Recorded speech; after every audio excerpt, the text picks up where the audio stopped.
শুভ জন্মাষ্টমী সকলকে। তো আজকের দিনটা সবাই খুব ভালো করে কাটাও, ভালোভাবে পুজো দাও।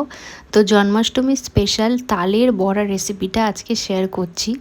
এই তালের বড়া রেসিপিটা কিন্তু আমি নিজের হাতে ফার্স্ট টাইমই বানালাম। তো প্রথমে মা তালটাকে ভালো করে ছাড়িয়ে নিল, আর এটা 3টে আটির তাল ছিল। তো এটাকে ভালোভাবে ভিজিয়েও রেখে দিলাম আমরা মোটামুটি আধা ঘন্টা মতো। তারপরে দেখো আমি আর মা তাল থেকে পাল্পটাকে বার করে নিচ্ছি।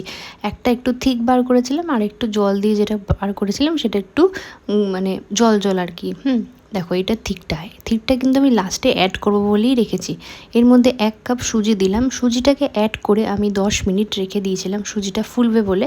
তারপরে আমি এর মধ্যে 2 কাপ ময়দা অ্যাড করলাম, আর 1 কাপ চিনি অ্যাড করলাম গ্রাইন্ডারে গ্রাইন্ড করে। তাতে কি হয়, চিনিটাকে খুব তাড়াতাড়ি গুলে যায় সেই জন্য। আর 2টো কলা অ্যাড করেছি, কুচি কুচি করে কলা অ্যাড করেছি।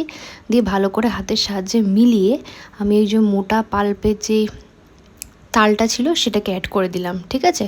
দিয়ে ভালো করে এরকম ভাবে মাখলাম, যাতে একটু মানে তুমি যখন হাতে ধরবে সেটা ড্রপ হয়ে পড়বে এরকম, তাহলে বুঝবে যে তোমার মাখাটা একদম পারফেক্ট হয়েছে।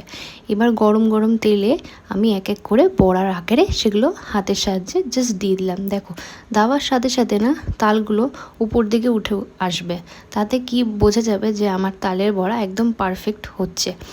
এটা কিন্তু আমি জানতাম না, ওই আর কি সবার থেকে শুনে শুনেই করা।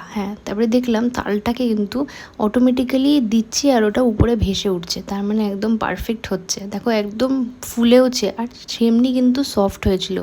রেশিওটা মানে ওই 1 কাপ সুজি 2 কাপ ময়দা, এই রেশিওতে রাখতে হবে। আর আমি কিন্তু 1 কাপই চিনি দিয়েছিলাম, চিনিটাও কিন্তু একদম পারফেক্ট হয়েছিল। দেখো এরকম যখন কালারটা চেঞ্জ হয়ে যাবে, আমি তালগুলোকে সব আস্তে আস্তে উঠিয়ে নিচ্ছি। দেখো এক এক করে অনেকটা টাইম নিয়ে আর কি ভাজতে হবে। তো এই যে এক এক করে সব তালগুলোকে আমি ভেজে নিলাম, আর আমার তালের বড়া একদম রেডি।